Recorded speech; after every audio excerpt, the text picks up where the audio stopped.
Welcome back to another episode of Grizzly True Crime. My name is Grizzly, and today we're going to be discussing the Menendez Brothers case. I'm pretty sure that most of us know about this case, whether we've deep dived it or not. Am I right in that assumption?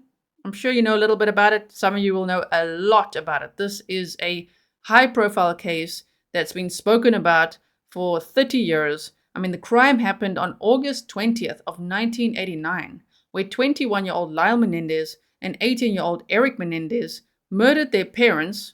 They shot them with shotguns. I think they fired about 15 rounds. And their parents were Jose and Kitty Menendez. And these two men went on trial in 1993. They took the stand. They had family members backing up their claims of sexual abuse at the hands of their own father. And that is just horrifying. At the time, they were mocked and they were not believed. I believe them, and I think that's also interesting that many more people now are re-looking at the case with fresh eyes and are in support of them being released. Now, just to be clear, I'm not there yet. I'm like on the fence, and I'm just observing what's going on in social media and people discussing the case, and I find it all very interesting.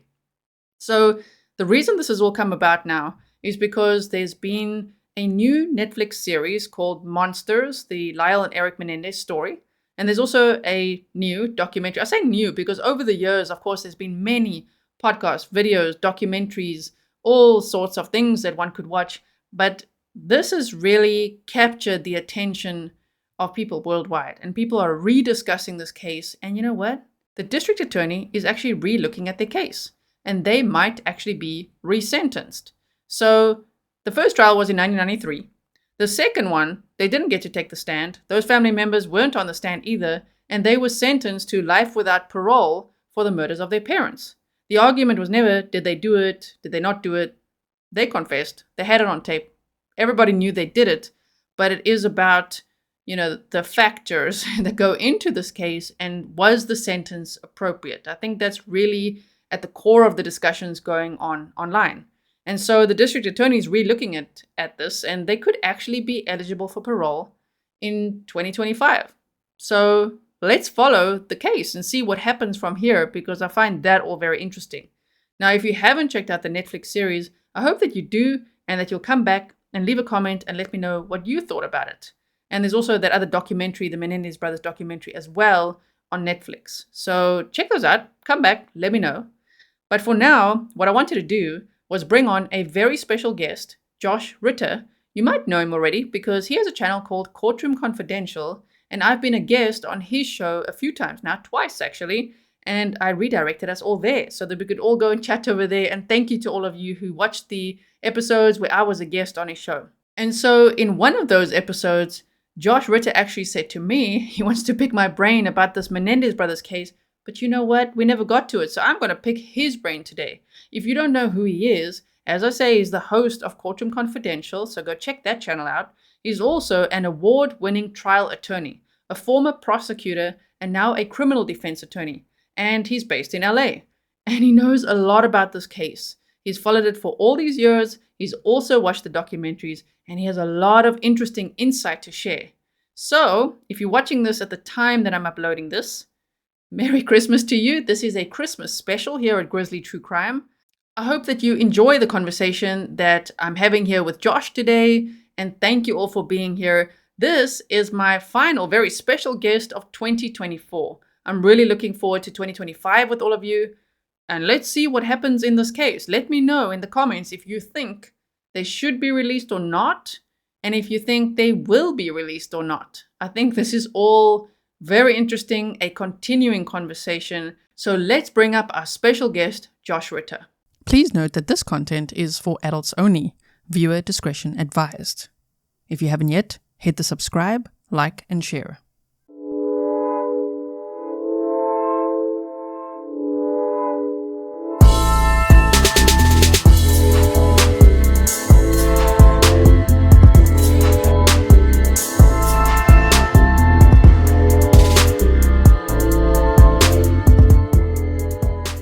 Welcome. Thank you so much. I've been looking forward to this. Thank you for having me. Yes, I've been on your show a few times. Thank you for being here on my show for the first time. I'm really excited to have this conversation with you today about the Menendez Brothers case. Yeah, me too. It's a fascinating case. And who would have thought 30 years later it would be making so much news like it is now? Yes, I mean, when I had to just do a double take again of when did this crime occur, and really, August 20th, 1989. I mean, you were in LA, right, when this happened? Yeah, I was born and raised in Los Angeles. And so, I don't even want to try to do the math to guess how old I was at that time, but I was a young one. And, but still, it was so a part of the culture and the news that you couldn't help avoid it. I mean, I remember hearing all about it and knowing when they got arrested. And it was, something that we watched on our local news coverage every single evening. Oh my. I'm a little jealous. I wasn't part of that news coverage. I was in South Africa, 11 years old when this happened. But here we are with new documentaries that have just been released on Netflix. There's a Netflix series, there's a documentary, and of course, the brothers are being reconsidered for resentencing. So I'm looking forward to pick your legal brain about that. But first, let's tell people a little bit about yourself. I'm going to show your websites, and then you can just let us know who you are in case the Grizzlies don't know who you are yet. Yeah, sure. Well, like I said, I was born and raised in Los Angeles. I was a LA County prosecutor with the district attorney's office for 10 years. And then I left and went into private practice as a criminal defense attorney. I still do that work to this day. I've enjoyed it. It's been a fascinating career. And then in kind of another chapter, within the last couple of years, I started getting into YouTube and podcasting, something that I did not think was going to be on my horizon. And within the last year, we started our own channel, which you're showing right there, Courtroom Confidential. And so we've really jumped in the deep end, tried to put out as much content as we possibly can. We take Grizzly true crime and everything that you're doing, Gisela, as absolute inspiration for the tremendous, research and hard work that you do on these things. And it is a lot of work, but I'm enjoying it thoroughly. It's been a very fun adventure. Yes, and you're doing so well, and I can see you've made a lot of content already since you started. And myself and many Grizzlies, I know they know about you already. We love what you're doing over there. So Thank I you. wish you all the best for that. It's nice to see you grow. I mean, right now, as of this recording, you are at 16.9K subscribers. Yeah, push us over that 17, and before the end of the year, that would be nice. Yes, 20 would be nice. Let's go, people. 20 would be nice, yes. I hope anyone who hasn't heard of your channel yet will go and check it out as well. Oh, thank you. Thank you very much. Okay, so now I'm going to pick your legal brain about the Menendez brothers case, because it's brought up some very interesting conversations. Grizzlies know me for my snark and just saying, like, don't kill people.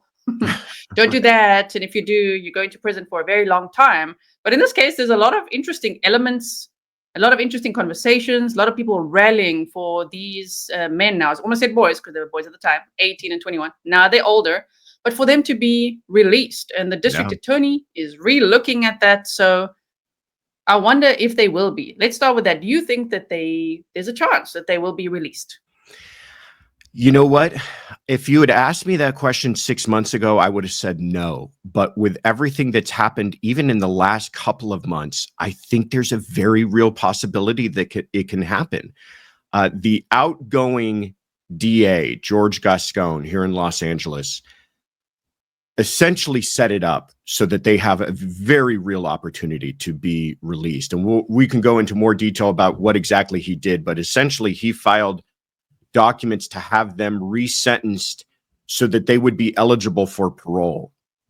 Now, to complicate matters, we had an election here in Los Angeles and Gascon lost, and there's a new incoming DA named Nathan Hochman. And he's decided that he's going to take his own look at it, and he wants to make his own evaluation. But I really don't see him taking back everything that George Gascon did.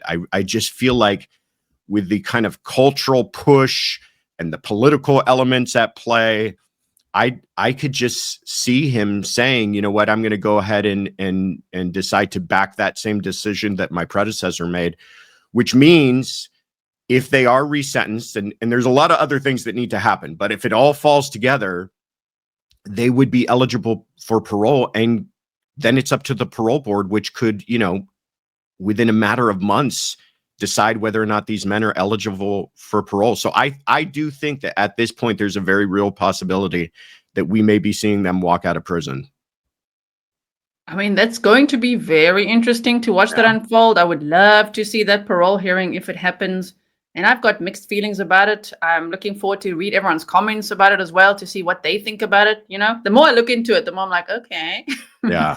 interesting. I mean, it was a think that's brutal murder, but interesting. It was a brutal murder. And I think that's why we still talk about it 30 years later, is it's not so clear cut. I feel the same way. I look at it and sometimes I'm like, these guys shotgun their parents to death, and there's no way they should ever see the outside of a prison.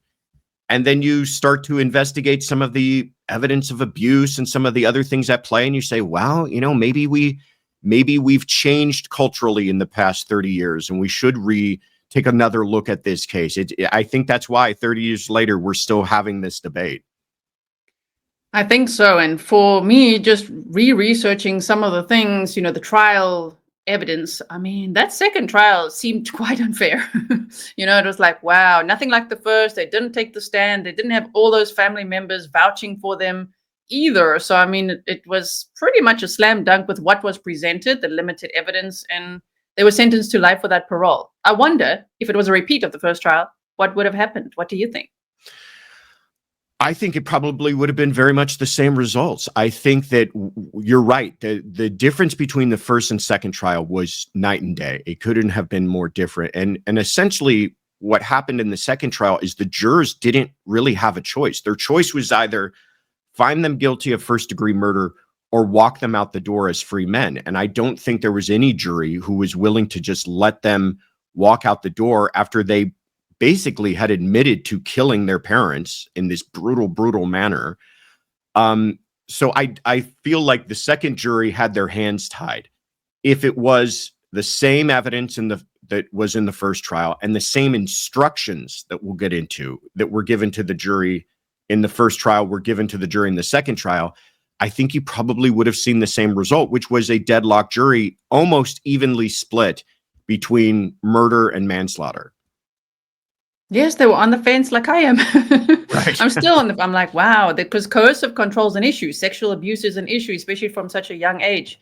So I understand that. I get it. But I'm like, whoa, it's still, I wonder what they'd be like in the free world now, especially the way they behaved after the murders. That also was a lot that was brought into question, even at the trials, you know, spending all their parents' money and just showing off the way that they did.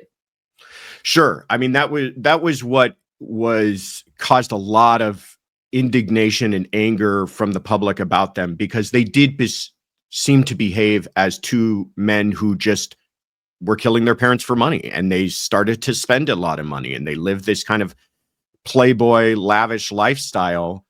They did not seem to be mourning the loss of their parents, and they certainly didn't seem to be acting like two men who had suffered from decades of abuse. So a lot of people pointed to that, and to this day still point to that as kind of evidence that, hey, their whole defense of they were abused may not be all that true.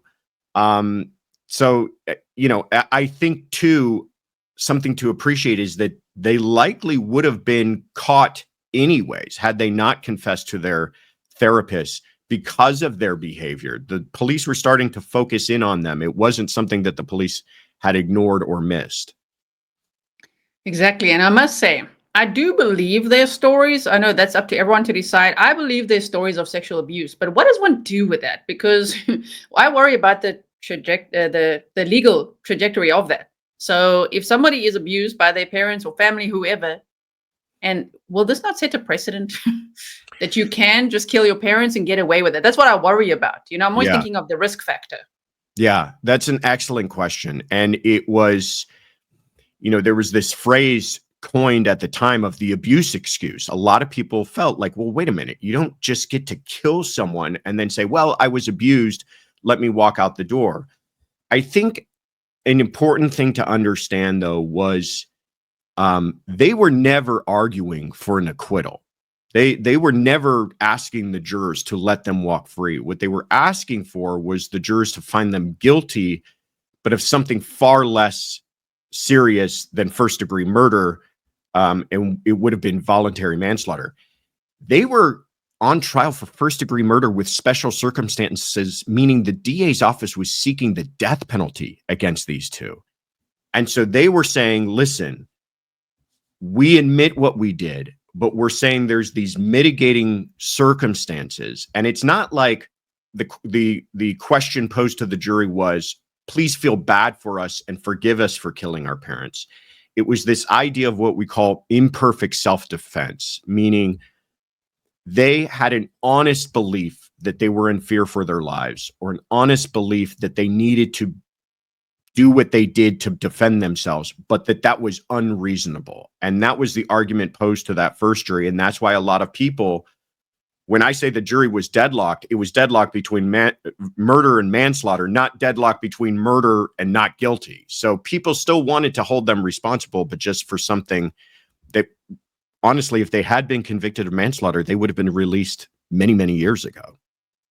Yes, true. It would probably be, what would that be in LA? Like 20 years or? Something like that. Roughly, you can calculate it to be about, probably in the single digits, but then you add the gun allegations and some other things, and they probably would have been looking at somewhere from 15 to 20 years. Maybe more, considering it was a double homicide. That's the other thing that people point out too, is that this wasn't just their father that they killed because they were being abused, but they also killed their mother. And connecting the dots on how the abuse played into the murder of their mother is where a lot of people get hung up on and point towards saying, listen, that's the unforgivable part, is you killed your mother on top of it. Yeah, and that's exactly that sways me again back to that's bad. Like this was a terrible murder, but on top of it, double homicide, you had to kill your mother too. And they say otherwise you would have been a witness. So they had to. Yeah. And the way in which they killed their mother is pretty awful too, because there was evidence that they went back and reloaded their shotguns and then came back and put one final fatal blow into their mother's head. So this was about as bad a murder as you can possibly get. It was one of the bloodiest scenes that many of the investigators had ever seen in their lives.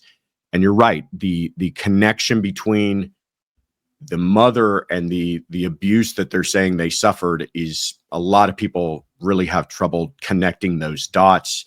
And even something that's not talked about all that much, even their quote unquote confessions to their therapists kind of explained that they killed their mother almost out of like a mercy killing. Like they felt like they just couldn't let her live without their father. So they kind of had to do it, which is, I think, obviously troubled a lot of people. Yes, I hate those. When there's cases like that, it was just it's out of mercy. I'm like, oh, please. No, let's not say that. Yeah. So what did you think of this monster series on Netflix? And how do you think it's changing the public's perception of this case? I thought the series was excellent. I thought it was really entertaining and fun to watch. I think factually, it got a lot of it right. I know that it was criticized by even the brothers themselves, had some criticism for it.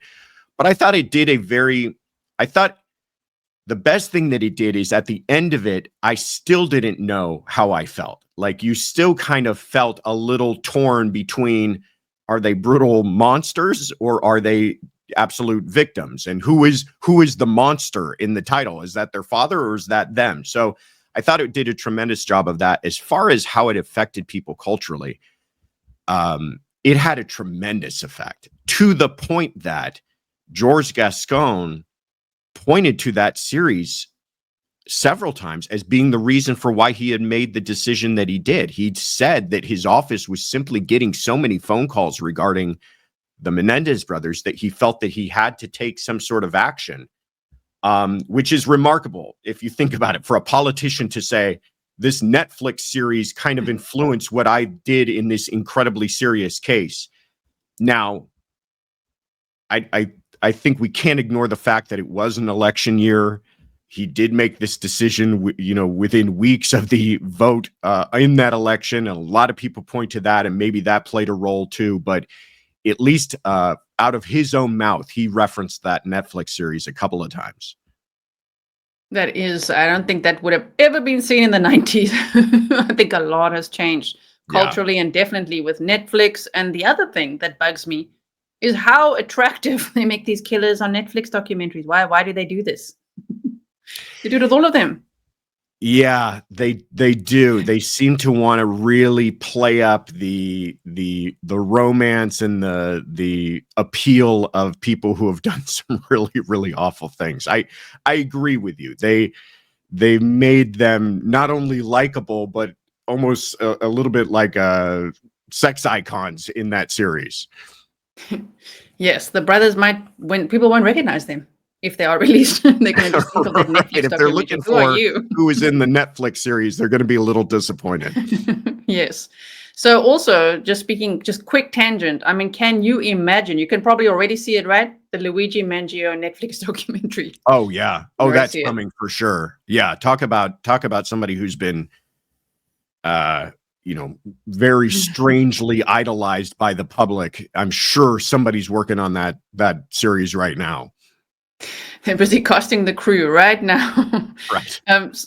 So there's also another Netflix documentary. So there was the Monsters series. So I think there's 8 episodes, which is amazing that I watched all of them because for me, attention span, it takes me years to watch a whole series, but it was gripping. I really found it gripping and very interesting. Then I watched the other one as well, which also recently came out. What did you think of that one?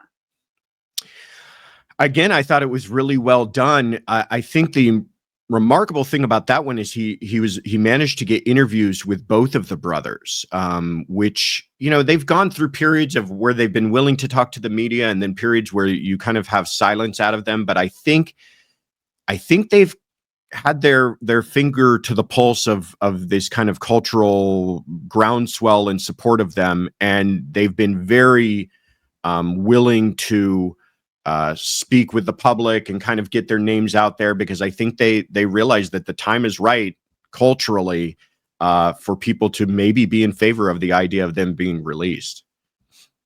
And imagine if one of them gets released and not the other. Do you think that's a possibility? I don't, but it's funny that you say that, because one of the first things that Nathan Hochman, the new DA, did was say, I'm considering their cases separately. And that is the right legal thing to do. They were tried together, but they're independent defendants. In other words, the question before the jury wasn't, did these brothers do it? It was, count 1, did Erik Menendez commit murder? Count 2, did Lyle Menendez commit murder? So it was separate questions. The jury could have had different verdicts. I don't think there was a chance of that happening, but they were different independent defendants. And so his point is, I'm going to consider them independently. They did do this together, but they did act a little independent of each other. Their conduct and, time in prison has been separate, so he should consider that separately. But I can't imagine a world in which he decides to release one of them and not the other. I just think that would be too much.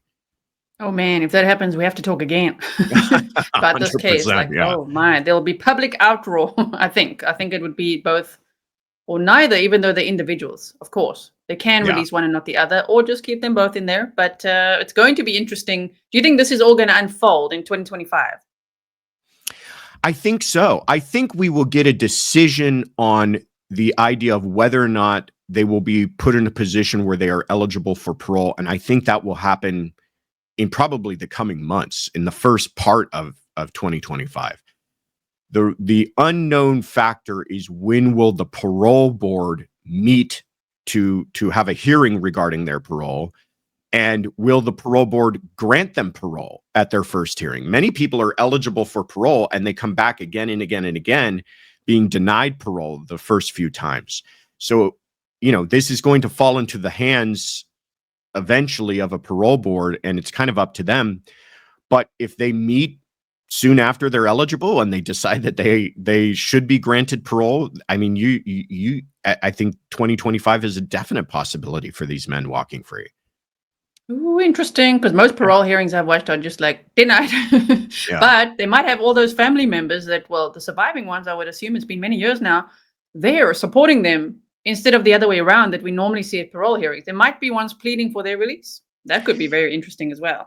That is such a excellent point. And I don't think any of us would even be talking about this if it wasn't for all of those family members. So when you've got, the defense obviously pushing for it, the prosecution now pushing for it, and the victim's family all pushing for this, that is really when you have a real chance of something changing. If it wasn't for all their support and very active and vocal support, it's not like they're writing letters, like they're showing up at press conferences and saying, we want them released. If it wasn't for that, I don't think there would be a chance. But because of all of that support, it is something that parole boards in particular take into consideration. I think they've got a very good chance. We should note, though, there is one family member who is very vocal in opposition to this and has written what we call an amicus brief in opposition to all of it.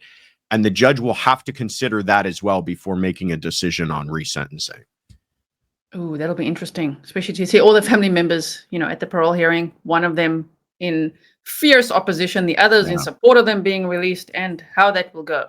For me, it's all, as I say, it's about risk. The risk of releasing them into society. Will they really integrate? Will they better not harm anyone else if they are released, How do you think that the cultural understanding of sexual abuse and trauma has evolved since the Menendez Brothers trials in the 90s? Because that was 93 and 96.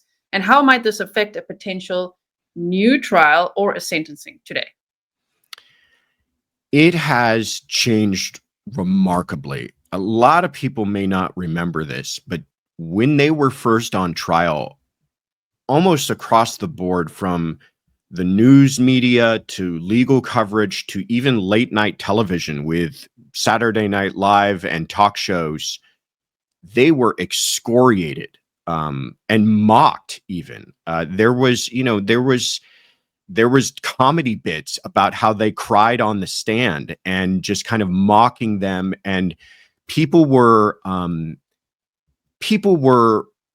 offended, I think, by the idea of, two grown men who couldn't fight off their own father. Are you telling me that's possible? Or how could men possibly be the victims of sexual abuse? And definitely our culture was very different 30 years ago. And I think that is one of the biggest changes that's taken place since the time of their trials, is that, people, if they were on trial today, I think you still definitely have people who thought that they were guilty and thought that they should spend the rest of their lives in prison. But I don't think you would see this kind of mockery and criticism of them ever even, promoting the idea that they were victims of sexual abuse. And we've learned a lot about sexual abuse since that time, and how people behave, and how any type of person can be a victim, and how even people that you feel like, why didn't they run away? Why didn't they fight back? Why didn't they do all these things? You start to understand the cycle of abuse and how it's, psychologically and emotionally traumatizing to someone, and how things like this absolutely do happen. Yes, if one is a victim of coercive control, you feel completely captive, even though it's invisible. It's like being invisibly kept hostage in a way, mentally, right? So I can understand that, and maybe even feeling that their lives were in danger. But I wonder about that. Not so sure.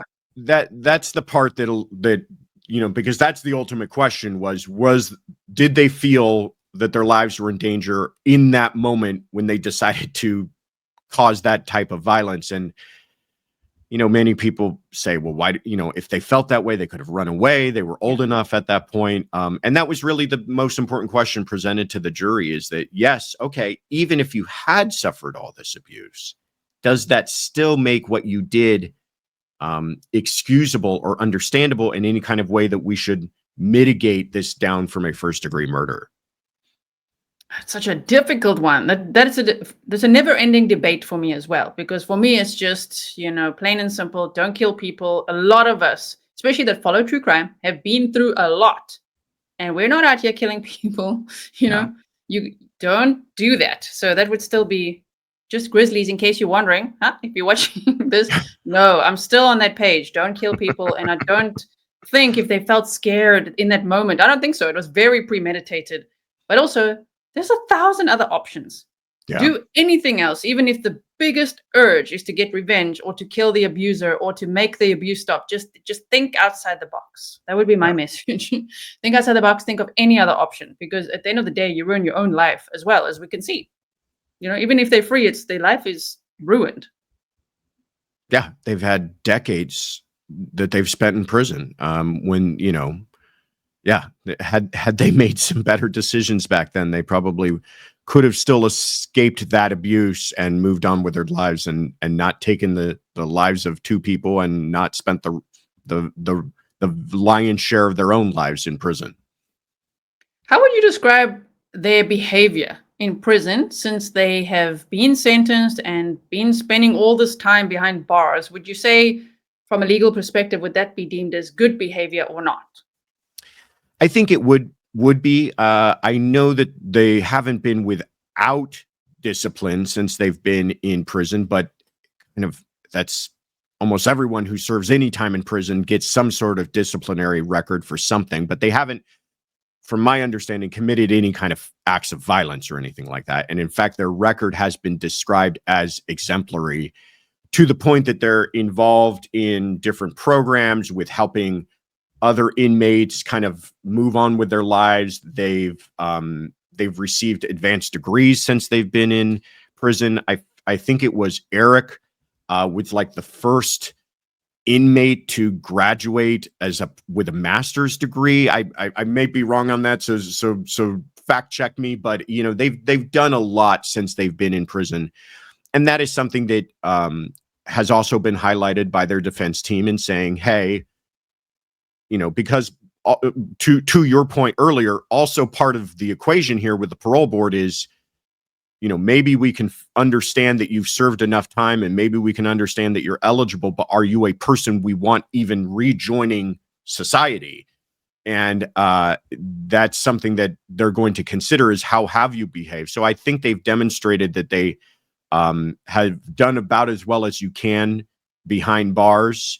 But, just to be fair, there are many, many people in prison right now who live exemplary lives and have done tremendous good since they've been incarcerated. But what they did was so heinous and so unforgivable that they don't even stand the chance of seeing the light of day outside of prison.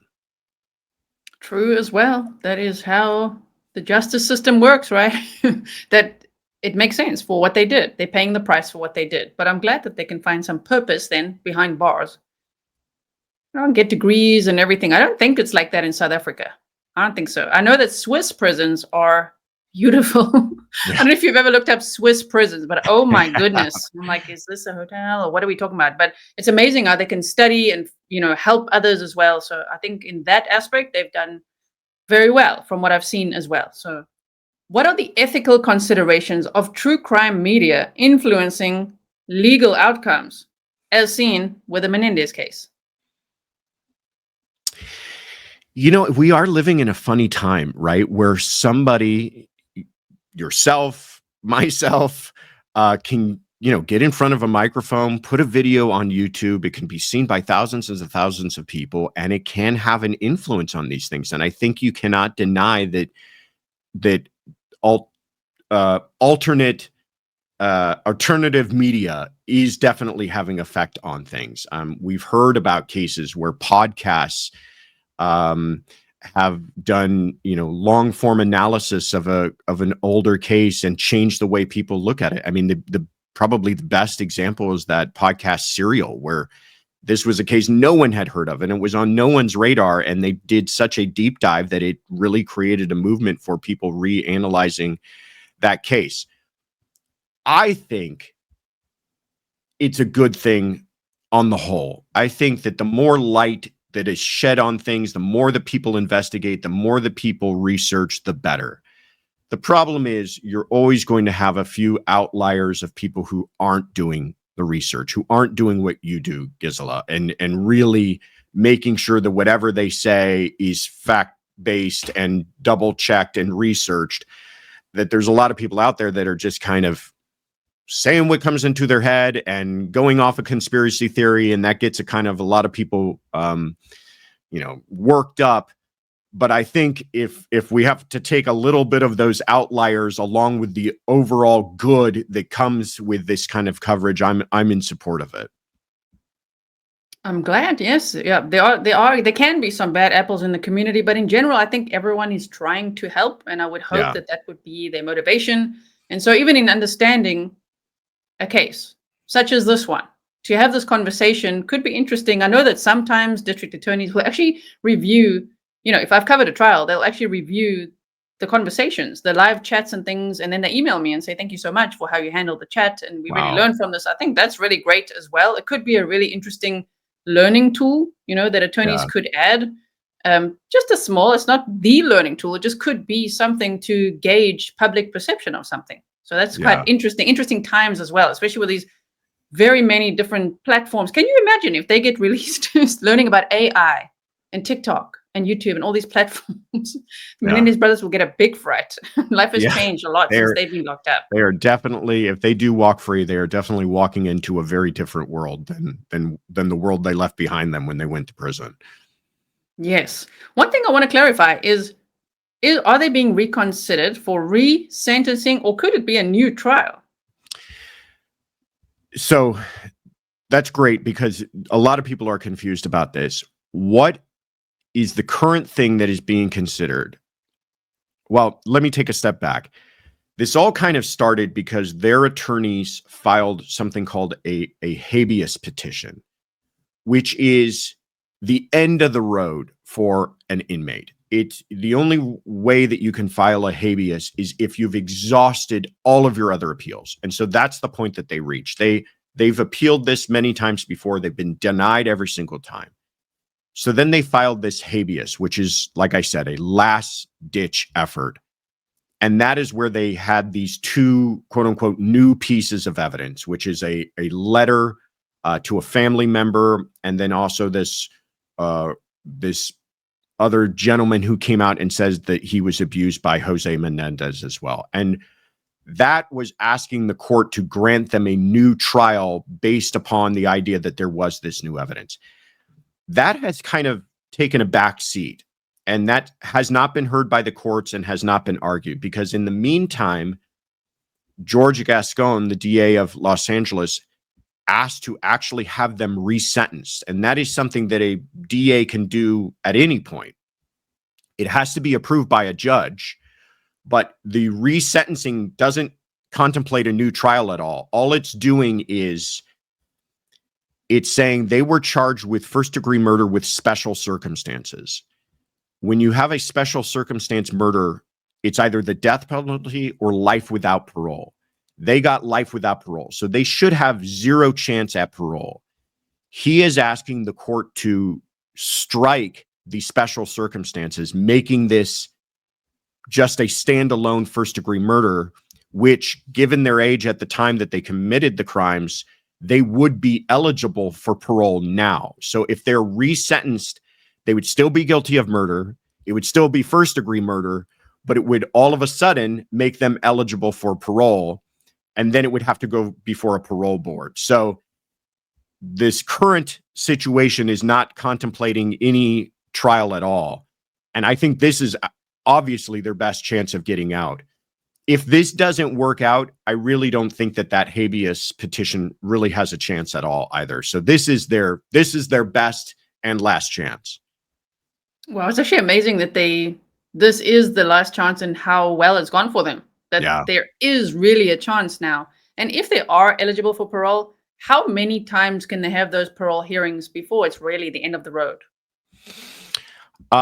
There's really no number. I mean, Manson was eligible for parole because of the kind of changes in California law, and he went before the parole board every so many years, however how many years that is that they're allowed to go, and got denied every time, and he sat in prison, for the rest of his life with hearing after hearing after hearing. So many people, you don't get to the end of the road, but many people just kind of realize at some point that they're never really going to be granted parole because, like I said, what they did was just so heinous and unforgivable that the parole board just doesn't feel that they've earned it, or their conduct in prison has not been something that has earned it either. That's going to be so interesting. Oh my goodness. So if you were to advise the brothers today, what legal strategy would you recommend for their ongoing fight for freedom? Especially, would a parole board be briefed by the DA or not? I don't actually know how do they know about the case, or is it like fresh to them? No, the parole board would receive their file. The parole board would be advised both by the defense and by the prosecution. If I were advising them, I would say, first of all, don't get in trouble. You're almost there. We can see the light at the end of the tunnel. I think that their attorneys really should be applauded, because they've done and put them in, like I said, the best position that they possibly can. And some of that has been legal maneuvering, and some of it has just been, quite frankly, some really clever and savvy PR work and publicity work. Their current attorney, Mark Garagos, is very comfortable with microphones and cameras, and I think he realized that, now is the time to strike, and he's gone after this very aggressively to see if he can't get them out, by just kind of playing upon the cultural moment and seeing if that won't persuade a judge. End of the day, a judge is going to have to decide this, though. So a judge is going to look at this, and you know what? I'll be honest with you, Gisela. If it wasn't for who they are, I can't imagine a judge wanting to reduce a sentence on two very violent double murder with shotguns, premeditated and everything else. But we're dealing with something really extraordinary here.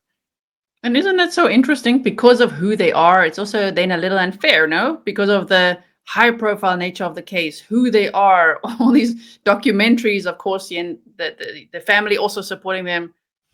I mean, it's really not like any other case.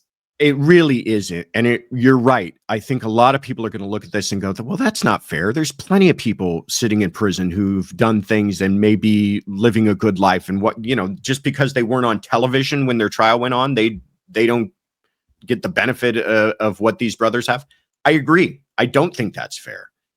At the same time, they kind of got the opposite effect when they were first on trial, because I think they were treated a little differently given the high profile nature of their crimes. I think they were given maybe not even the fairest of a shake back when their trial went on. And here's something I'll explain so your listeners don't think I've lost it. But we talked about that first trial was a hung trial and a deadlock trial. That happened in January of 1994. By June of 1994, Nicole Brown Simpson and Ron Goldman were murdered.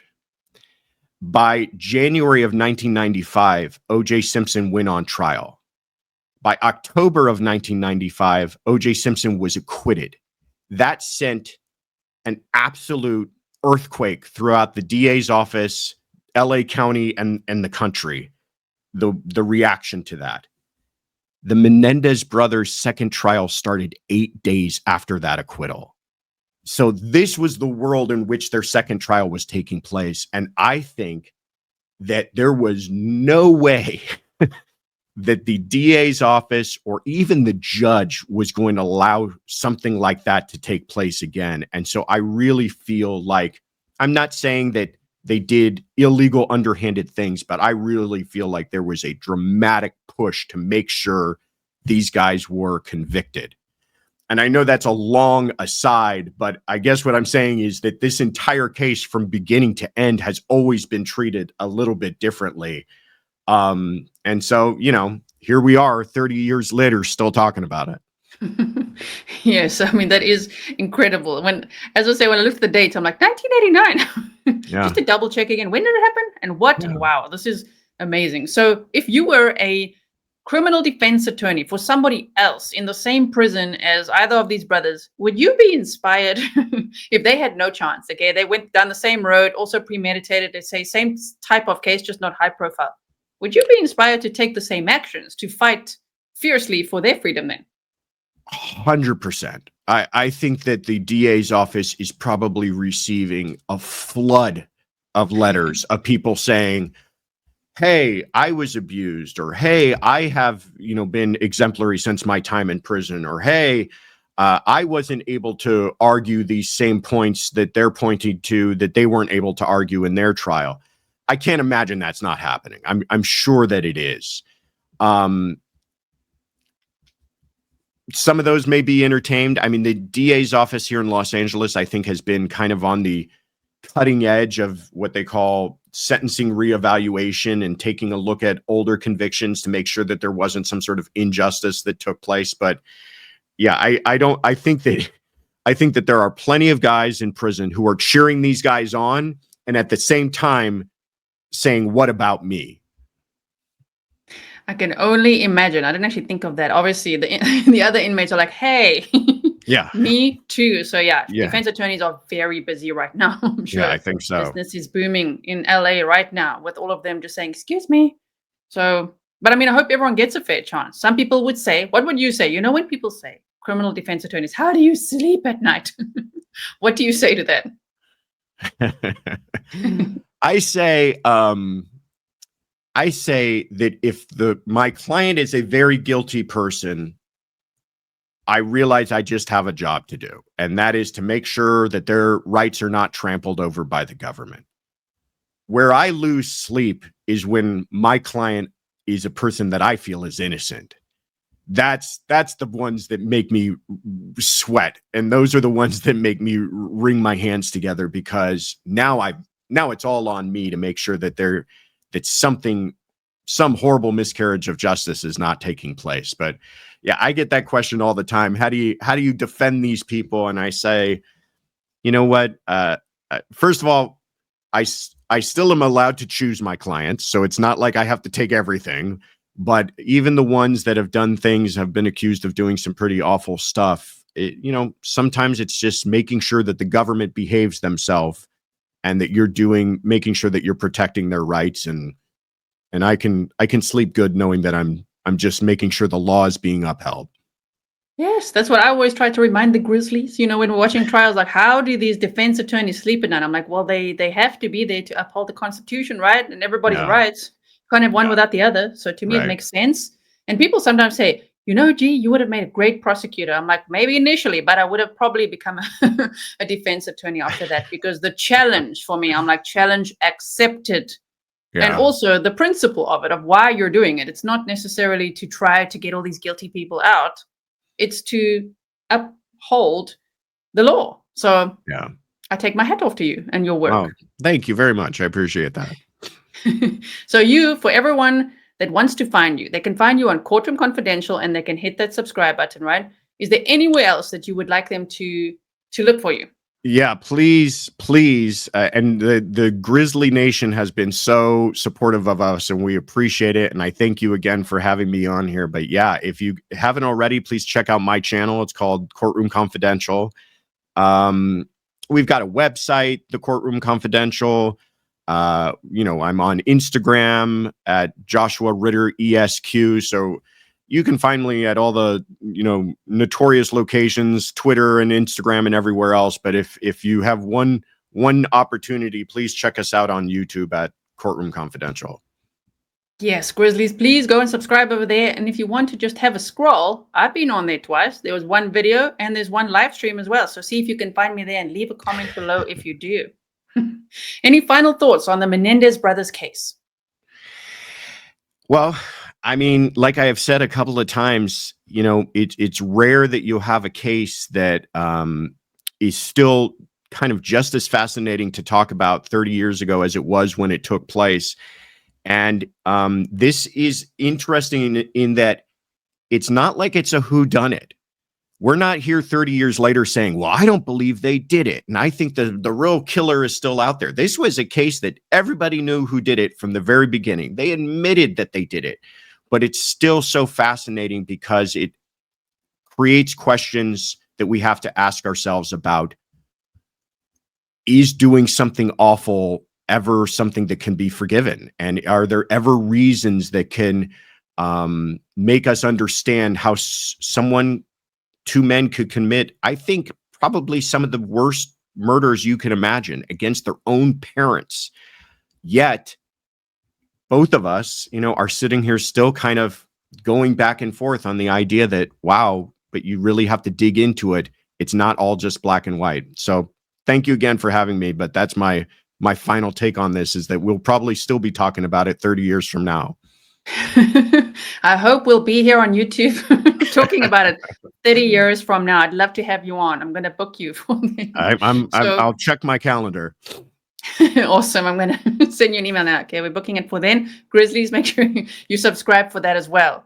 Also, this is a Christmas special that I'm releasing, and you are my final guest for 2024, and I'm so honored to have you as a guest. So thank you so much. I appreciate that. I'm very honored. Thank you. So wishing you and your family a Merry Christmas and Happy New Year. And is there any message you have for the Grizzlies, perhaps? Happy New Year. Merry Christmas. I hope you all had a wonderful 2024, and I think 2025 is going to be even better. I think so too. And thank you so much. And for me as well, Grizzlies, Merry Christmas, Happy New Year, and I'll see you in the next one. Stay safe.